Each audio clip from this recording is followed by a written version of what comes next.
Hi, peeps. You're listening to She's My Cherry Pie, the baking podcast from the Cherry Bomb Podcast Network. I'm your host, Jessie Sheehan. I'm a baker, recipe developer, and the author of 4 baking books.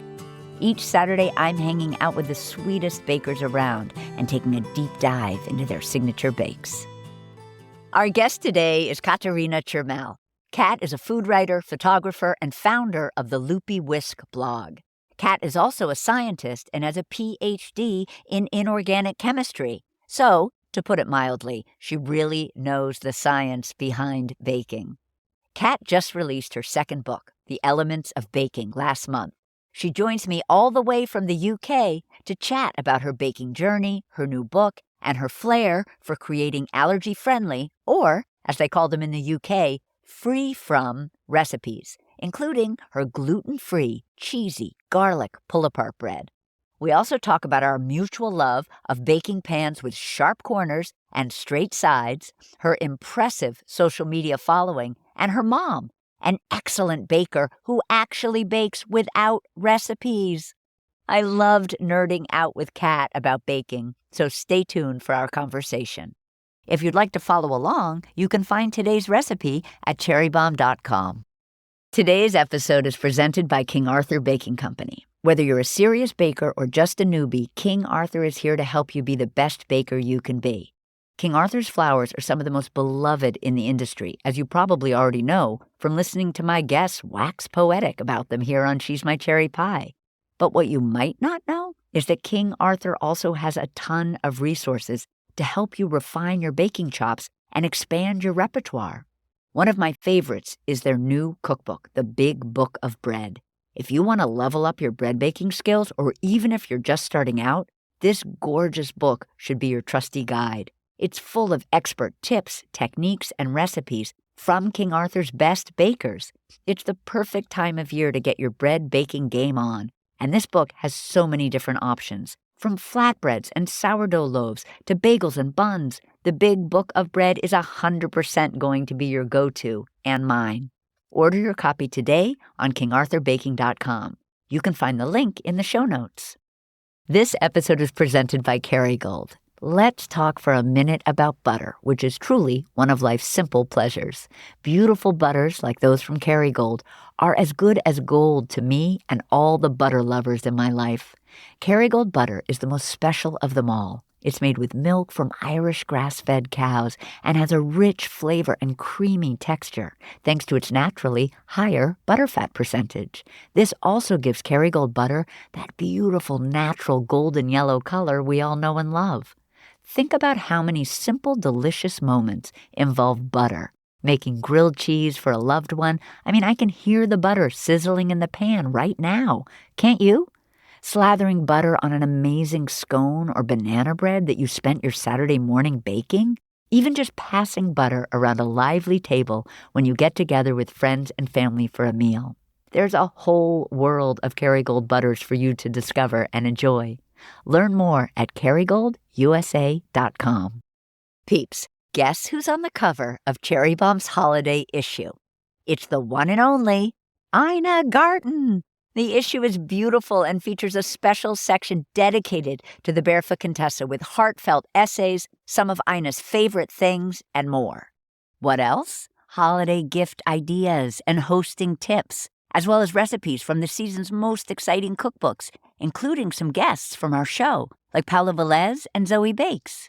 All of you Ina fans will love this issue, and the pink cover will look great on your bookshelf or coffee table.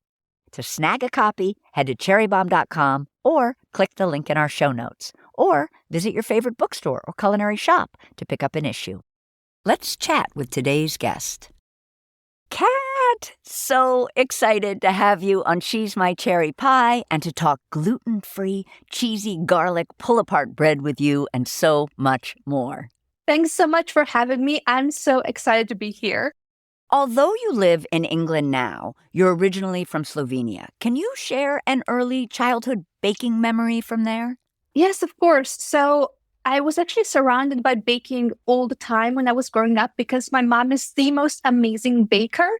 one of the dishes that I remember most and love most from Slovenian cuisine is something that we call potica, which is actually like a yeasted sweet bread that we would have around Christmas and also Easter.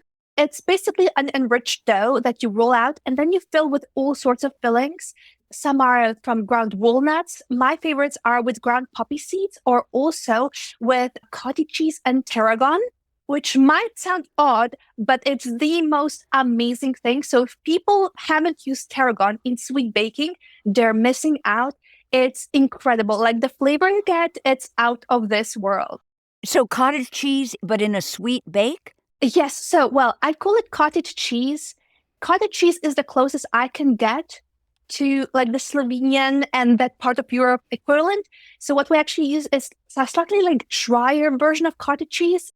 So we've tried to find an approximation here in the UK, but the closest we've come is if you freeze cottage cheese and then defrost it, you get a more similar texture. It gets more grainy and slightly drier.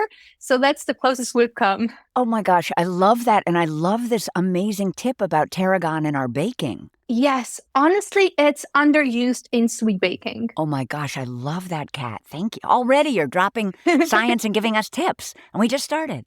Would you say that is the baked good that reminds you the most of childhood? I think so, but also it's all sorts of things. So my mom was also big on birthday cakes, but in all sorts of shapes, in like cat shapes or hedgehogs and all sorts of things. When I was younger, my helping in the kitchen was mostly just, licking the bowl, trying out frosting, stealing the bits of cookie dough. But I think my love for baking in whatever form was always there. But yeah, she baked cookies for Christmas. We always had some baked good around and it was always like home baked and just amazing. But I think our styles of baking between my mom and me also are very different. I'm very much about precision, weighing everything to like the decimal place, noting down everything. And she's the kind of baker that can somehow just eyeball everything and go by feeling and get the most amazing results, which I admire so much. But it's also frustrating because that means that when she makes something amazing, it's very difficult to make it again. You just have to guess ingredients and quantities. I also loved learning this about you. I read what an incredible baker your mom is, and now you're telling me about it right now. But I also love that it was your dad's love of science. It was sort of both the baking from your mom and the science from your dad that kind of brought you to where you are today, approaching your baking in a pretty scientific way. And I thought that was so interesting. Can you describe sort of how he contributed to your love of science? Yes, so I was quite a curious child, sometimes probably to like an annoying extent, in that I would always ask why. And it's just typical childhood questions about, oh, do people in Australia hang upside down? And why don't they fall off the earth? And then we would discuss astronomy and, it's all sorts of things that I was just very curious. And both my parents in different ways really encourage that curiosity, which I think is very important. And then that just kind of carried me on through life. So, a science degree and then to baking.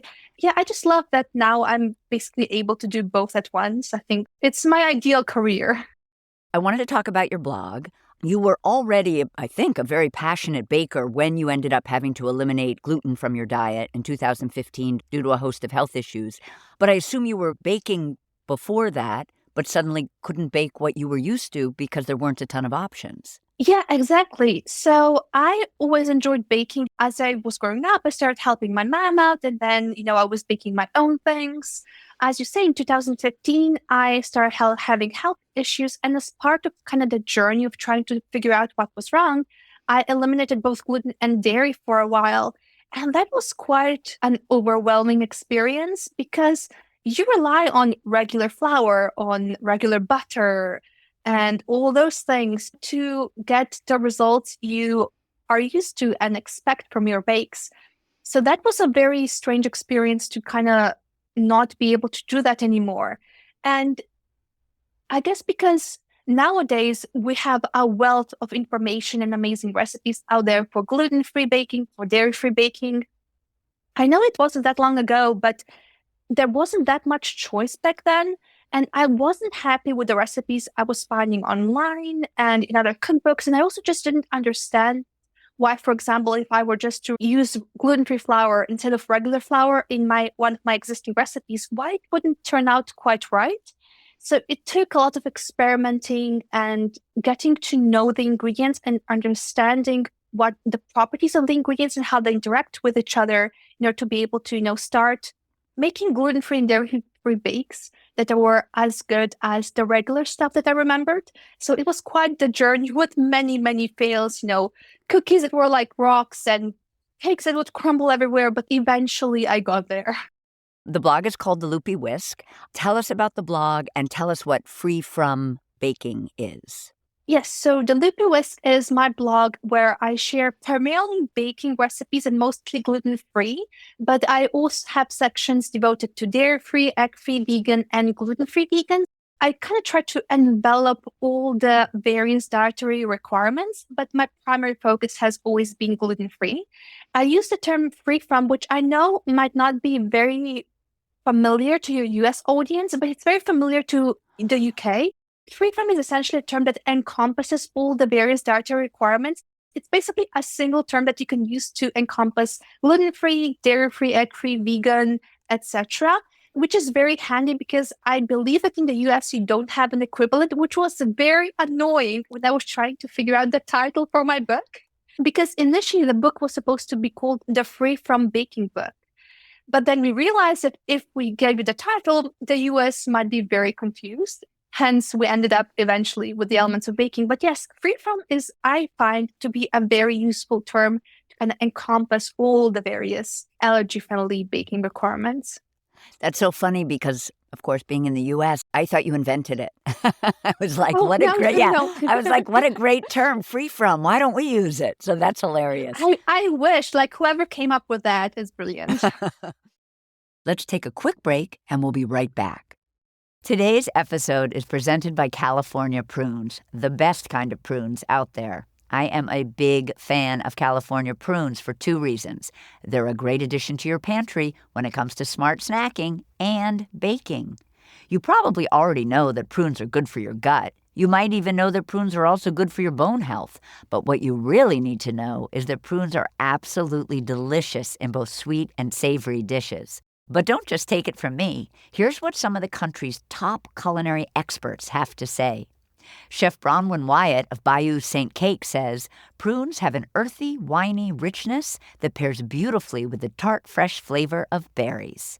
Chef Kat Turner from Highly Likely in LA says, they are an incredibly versatile ingredient that strike a great balance between sweet and savory. They are incredibly sensual. Ana Castro from Akamaya in New Orleans says, prunes have a sultriness to them. They are very rich and like velvet. I like to use prune puree in my baked goods to give them great flavor and also to replace some of the sugar, eggs, or fat in the recipe. It's super easy to whip up. Just blend prunes and water together and voila. For recipe ideas and more, be sure to check out the California Prunes website at californiaprunes.org. Happy baking and happy snacking. This episode is presented by Ghirardelli, making life a bite better. I'm so happy that cozy baking season is in full swing. You know I'm all about easy peasy baking. So for all my professional bakers and pastry chefs out there listening right now, I want to make sure you've heard about Ghirardelli Premium Coating Wafers. Peeps, do you have cookies or pretzels that need to be dipped or luscious fruit that needs to be enrobed? I love that word. Treats that could use a drizzle of something or a little dressing up for the holidays? Then you need to check out Ghirardelli Premium Coating Wafers. The best part? Ghirardelli now offers them in resealable 5-pound bags. While traditional chocolate can be temperamental, get it? Ghirardelli Coating Wafers require no tempering. You can just melt and dip. How easy is that? They come in both dark and white varieties, and the best part? They create a beautiful sheen and shape. Next time you're looking to cover and decorate your favorite baked goodies, give these compound wafers a try. To learn more about Ghirardelli professional products and request samples, visit Ghirardelli.com/professional. Or you can find their products at kitchen supply stores like Chef Store, Webstaurant, and Amazon. Peeps, have you heard about Cherry Bomb Jubilee? It's our annual conference for women in food, drink, and hospitality, and it's happening Saturday, April 12th in New York City. I always love being at Jubilee and connecting with other bakers, pastry chefs, and cookbook authors. If you'd like to join us, you can snag early bird tickets at cherrybomb.com. They're on sale now until December 31st, so don't delay. And if you're an official Bomb Squad member, check your inbox for special member pricing. I hope to see you there. Now back to our guest. Your goal for the blog is to share these reliable, foolproof, delicious, free-from recipes, but also it's really important to you to share why. Yes, absolutely. I think that in general, not just with free-from baking, but baking in general, and also cooking, it's very important that people understand why certain ingredients are used in a recipe or why certain methods, techniques, steps are there, because it's very common that you might not have an ingredient on hand or you want to swap something, be it for personal preferences or because you have a dietary requirement. And if you don't understand why an ingredient or a step or a method is there, you don't know whether or not you can tweak it and change it. Whereas if you understand the why, so if you know, for example, why a cookie recipe uses light brown sugar instead of white sugar, then you know, okay, yes, I can swap that, or no, that's absolutely crucial to the success of a recipe. That's part of the reason why I really love to include science, but also I just find it very fascinating. I'm a nerdy person, and I just enjoy sharing that passion for the food science with my readers as well.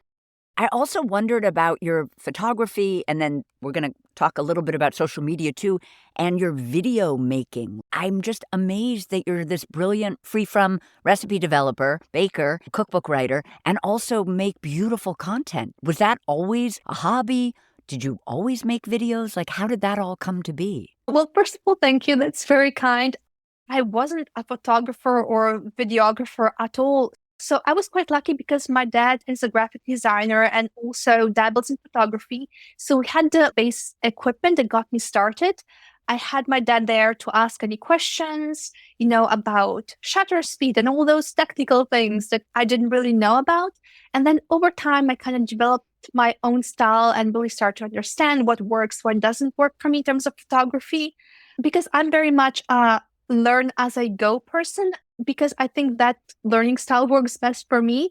But the video part was quite challenging for me because I was very much the person who knows how to set up a photography shoot, not so much how to shoot videos. But, with Instagram changing its algorithm to promote Reels and TikTok and everything else, it was very clear to me that if I want to reach people and show them my recipes, I needed to switch to video as well. So that was quite the journey. Like the initial videos were not good, let's say. They might still be hanging like somewhere around on Instagram, but you don't want to see them. They're very awkward. But yeah, for video, it was just a lot of trial and error, seeing what videos from other people I really liked and kind of trying not copy their style directly, but seeing which aspects I like and trying to incorporate them into my own video making process. I know that people may like my videos and they see the finished product, but I'm still very much not 100% happy with how they're looking. I'm very much a kind of perfectionist, nitpicky person. So I'm always trying to, do better because I can see that it can be done. The recipe development, the baking very much came first for me.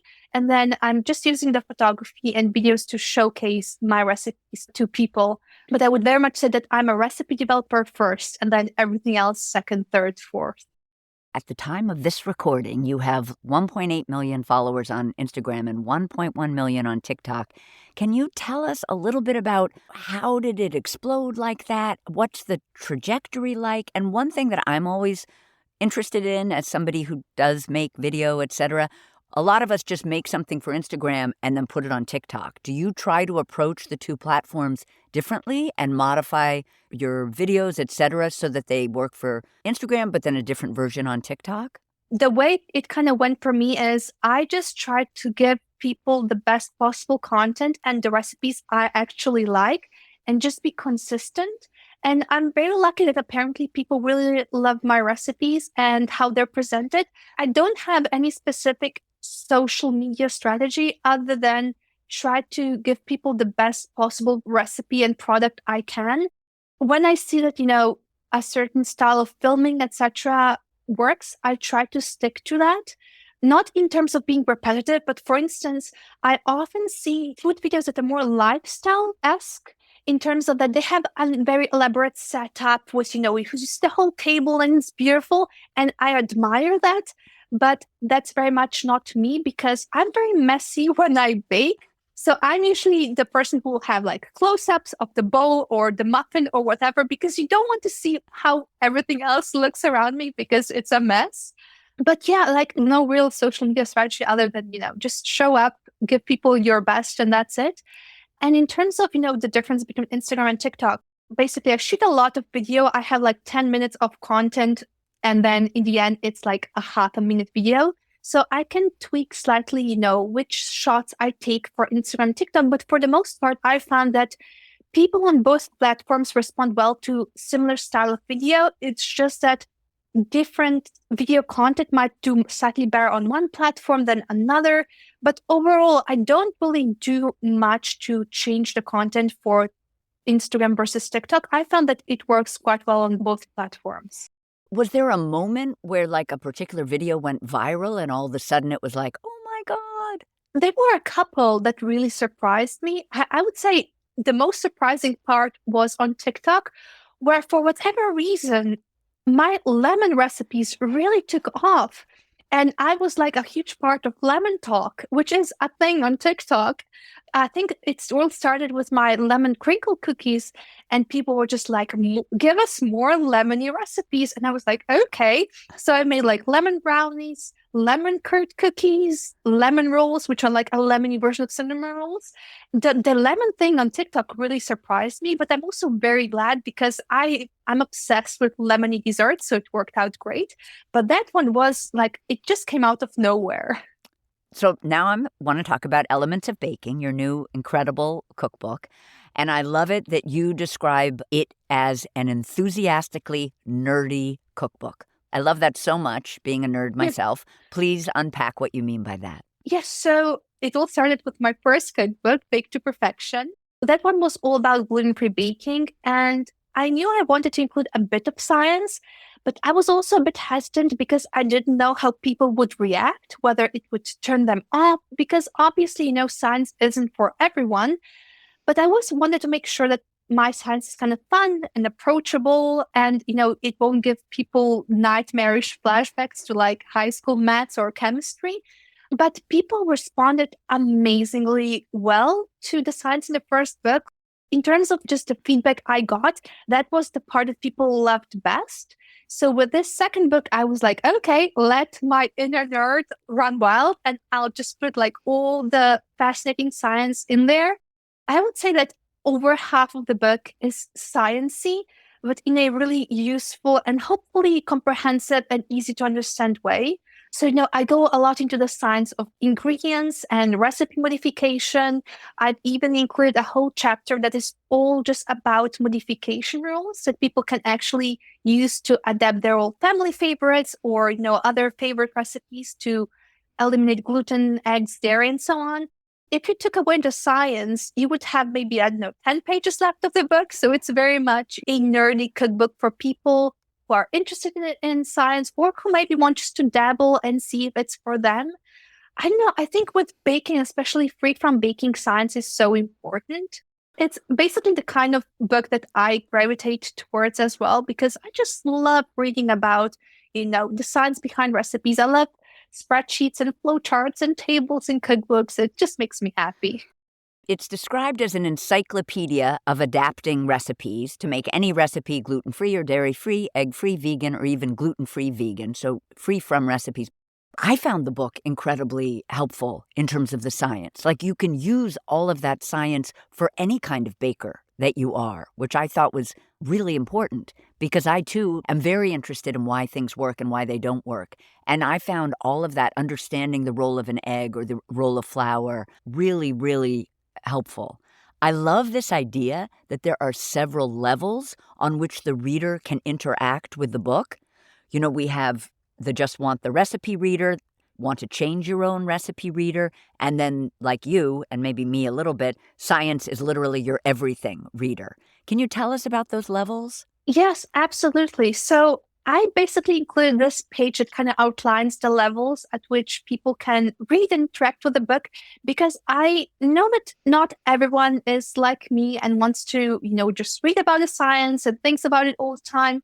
I didn't want this book to be intimidating to people. So I wanted to show them that even if you're not a total science geek, you can still use it. And it's still, you can just look at the recipes, or at the next level, you can look at the rules. So I think that's very important in such a text and information heavy cookbook, just to show people that, okay, don't be overwhelmed. I'm here to take you through everything, and just look at these 3 levels.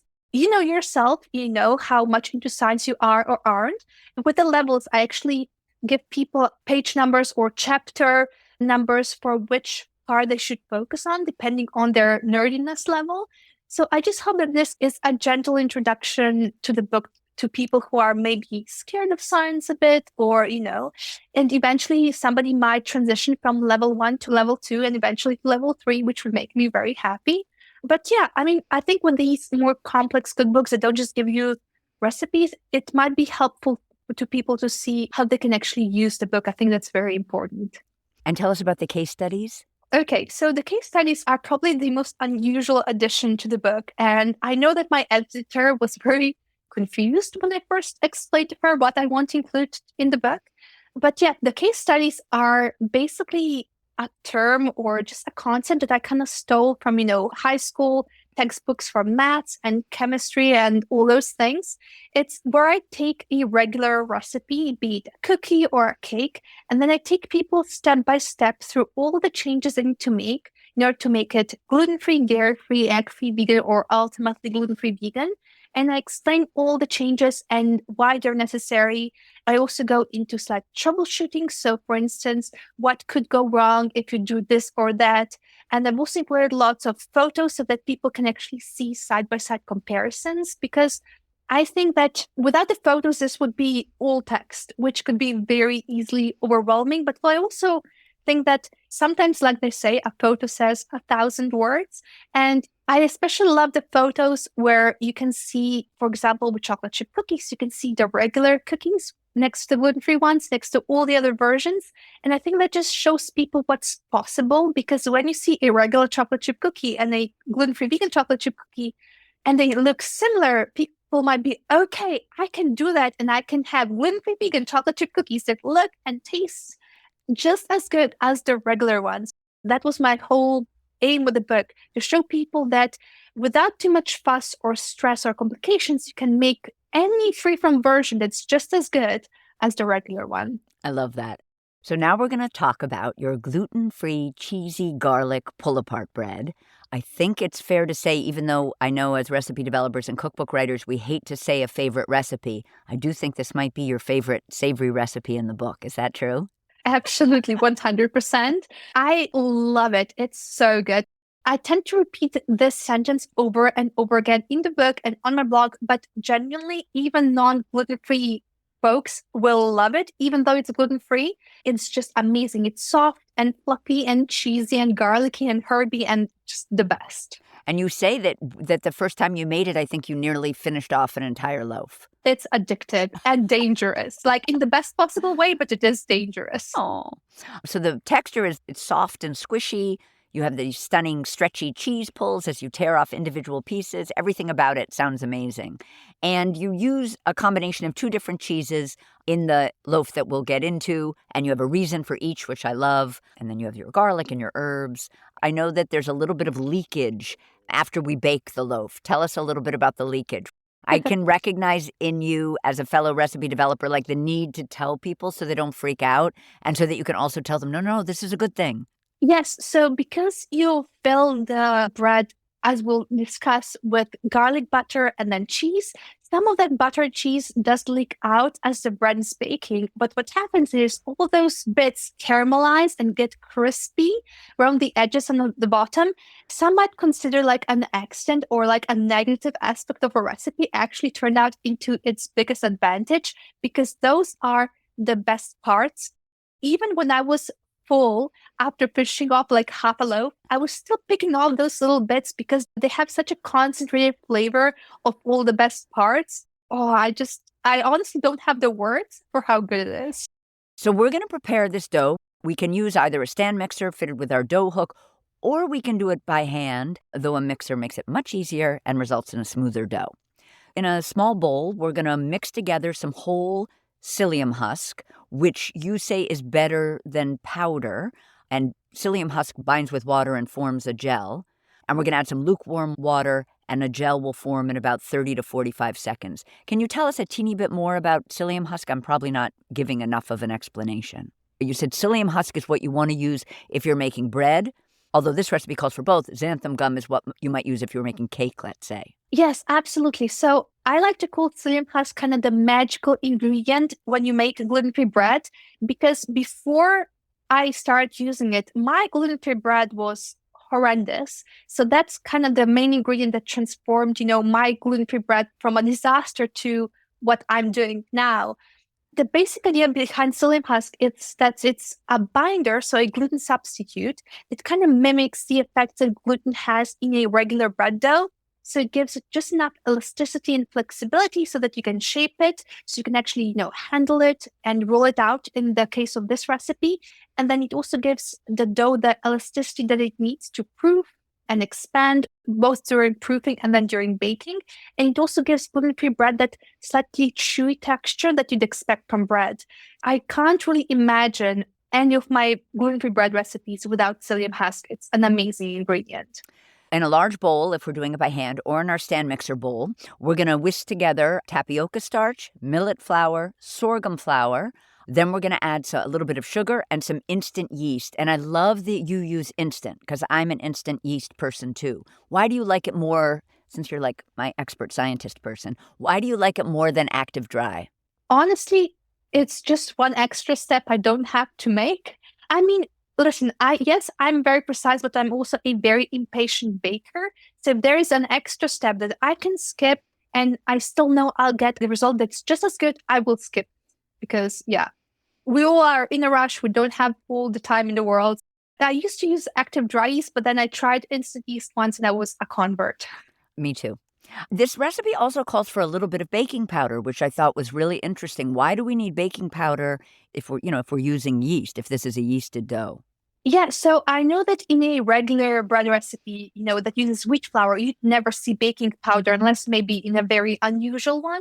But with gluten-free bread, you basically need to use any trick you have up your sleeve to get the same texture as you would with regular bread. And the baking powder basically just gives the yeast a helping hand and helps to make the bread as fluffy as it should be, because the lack of gluten really makes a difference when you're making bread. You can get away with it, when you're making cakes, cookies, etc. But with bread, you really feel it. So especially with enriched bread, that uses eggs and butter and stuff like that, you need that little extra boost that the baking powder gives. So it really does make a difference.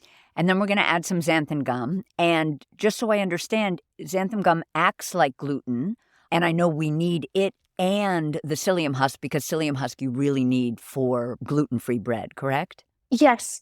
So basically, psyllium husk you will always eat in gluten-free bread. But when it comes to enriched, so brioche-like doughs, I like to use a mix of psyllium husk and xanthan gum. And that's because psyllium husk on its own will give you a very chewy texture, which is great for things like baguettes, artisan loaves, ciabatta, and things like that. Whereas with brioche, where you want a slightly more refined, delicate crumb, I found that a mixture of psyllium husk and xanthan gum will give you a better result. Great. And then we're also going to add some fine sea salt. We're going to have mixed up our dry ingredients. We're going to make a well in the middle of the dry ingredients. We're going to add our psyllium gel, some warm whole milk, a room temperature large egg, and some melted unsalted butter. We're going to mix our dough. This is before we turn on our mixer. Mix our dough. Are we just using a spatula at this point? What tool would you use at this first stage of sort of mixing in the psyllium gel before we begin kneading? You can use a spatula, but you could also just turn on your mixer and just go ahead. Start going. But I like to kind of make a distinction between mixing the dough until all the ingredients are evenly incorporated and that it's smooth, and then extra kneading time until it's even smoother. Because if you stopped your mixing after all the ingredients are incorporated to your naked eye, your resulting gluten-free brioche dough would be quite lumpy and uneven. And I specified that you should mix, for instance, with the stand mixer for 4 to 5 extra minutes. And that really makes a difference. Maybe not so much in this recipe because you'll be rolling it out and, cutting it into quite thinnish squares. For instance, if you're making burger buns or stuff like that, where you want to have a smooth surface, then that extra kneading time is even more essential. So we're going to mix maybe just with the dough on a low speed, let's say, until everything's combined. Then we're going to knead for 4 to 5 minutes if using a stand mixer, 6 to 8 if we're kneading by hand. On the stand mixer, what speed would you say when kneading? Do we want medium high? No, I usually use the lowest or the one up. So similar as with regular bread, go slow. I think that's kind of the standard with bread, and that's what I also do with gluten-free bread. Ah, amazing. So you do maybe very, very low when you're just mixing the dough, and then maybe turn it up a tiny bit for the quote-unquote kneading process. Yes, exactly. Yeah. Okay, so interesting. We're going to be using a rubber spatula to occasionally scrape down the bottom and the inside of the bowl to prevent dry patches of unmixed flour. The final dough after these 4 to 5 minutes will be slightly sticky to the touch. Don't want us to add any more flour. Like in most recipes, you don't want to add more flour. And you give us this great tip, which is to chill it in the refrigerator if it's just too sticky to work with. Yes. So I know it can be, especially with gluten-free bread dough, if people aren't used to it, it can seem overwhelmingly sticky. And I completely understand that people have a tendency to just want to add more flour until it feels more manageable. But that would result in this bread and bread in general, like gluten-free bread in general, being very dry and dense. So I always explicitly caution people against adding more flour because, like, I understand it's an ingrained part in us. It just wants to add more flour. I don't know what it is. But at this point, very much used to dealing with extremely sticky doughs. So I can just go straight ahead. I would just immediately shape it into a bowl on the floured surface and just start all the next steps. But if people aren't used to it, the chilling step really helps. And that's for 2 reasons. Partially because the dough contains some butter. The butter will obviously firm up and that will make the dough more manageable. But what also happens is as you're chilling the dough, the gluten-free flours inside have more time to properly hydrate, and that will absorb some of the excess moisture that's making the dough so sticky. So both of those factors will contribute to then the dough being easier to manage and then roll out and then go on with the recipe. Now we're going to make the filling. In a small bowl, we're going to mix together softened salted butter. We're going to mix together garlic powder. And I loved garlic powder. I love this addition. Why are we using garlic powder instead of minced garlic? I, in general, don't like using minced fresh garlic in my baking, but that's a personal preference because I find it very intense. So in this recipe, I use garlic powder because it gives you all the garlickiness without the astringency in a way. But I also wanted to give people in this book 2 different options of how to incorporate garlicky flavor. Because in the gluten-free vegan chapter, I make these pesto bread rolls, and there I use garlic from garlic confit. So basically, I didn't want to repeat myself because I'm obsessed with garlic confit, like I would add it to everything. But yes, here, so just to show people different options, and also because it's very quick and convenient, that's why I'm using garlic powder. I love that. And then we're also going to add some finely chopped fresh herbs like parsley, rosemary, and oregano. And the pepper, is that black pepper? You can use just black pepper, but I also love just freshly ground, multicolored, colorful pepper as well. So whatever you prefer, really. I love that. Okay, now we're at the assembly and proofing. So we're going to lightly butter a 9 by 5 inch loaf tin. You say that we can line it with parchment, but it's not essential. Is there a downside to lining with parchment? So in my experience, the crispy caramelized bits that we discussed at the beginning will form more effectively if you don't line it. But for instance, I'm very confident in the quality of my baking pans. I love the USA Pan brand. I love it. Like, it's so reliable. There are some very good brands in the UK as well, but I just found that I like the shape also because in the UK, oftentimes we have the rounded corners, which I don't know what it is, but I just love those sharp, neat corners on a loaf pan or pans in general. Okay, anyway, yes, so if you're very confident in the quality of your loaf pan and you know it won't stick, I wouldn't line it because you will get better caramelization that way. But if you know that your loaf pan tends to stick, you can definitely line it with baking paper as well. I have to say, I'm obsessed with sharp corners. I feel exactly the same way you do. I see a pan with like those rounded corners and I just can't stand it. I like the corners to be sharp and I like sides to be straight. I also don't love when the sides are kind of slanted in some way. They drive me crazy with round cake pans. Yes. Why would you want a round cake pan with slanted, like, what was the logic behind it? Because just imagine trying to assemble a layer cake with slanted. I don't understand the design decision. I couldn't agree with you more. So on a lightly floured work surface, we're going to roll out our dough. Do you have a preferred shape of a rolling pin? Like, do you like tapered ends or do you like handles? I like handles, but not the self-rolling ones, if you know what I mean. You know, the ones that roll independently. Those drive me crazy. I don't know why. Similar pet peeve to, neat edges. Yeah, I just usually use a simple wooden one, but with handles. So on a lightly floured work surface, we'll roll out our dough into a 12-inch square. We'll spread the garlic butter filling in an even layer over the rolled out dough all the way to the edges, and then we'll evenly scatter grated cheddar and mozzarella over the garlic butter and press down gently to adhere. Tell us why you want us to have cheddar and mozzarella. So they bring very different aspects on textures and flavors to this recipe. So with cheddar, you get the saltiness, the intense flavor. And with mozzarella, you get that creaminess and also that cheese pull as you tear away the individual pieces. Because I think part of the experience of making a cheesy pull-apart bread is also that you get the decadent cheese pull. So I wanted to kind of have the best of both worlds, the intense salty flavor and the creamy stretchiness. And that's kind of what you get with this blend of the two.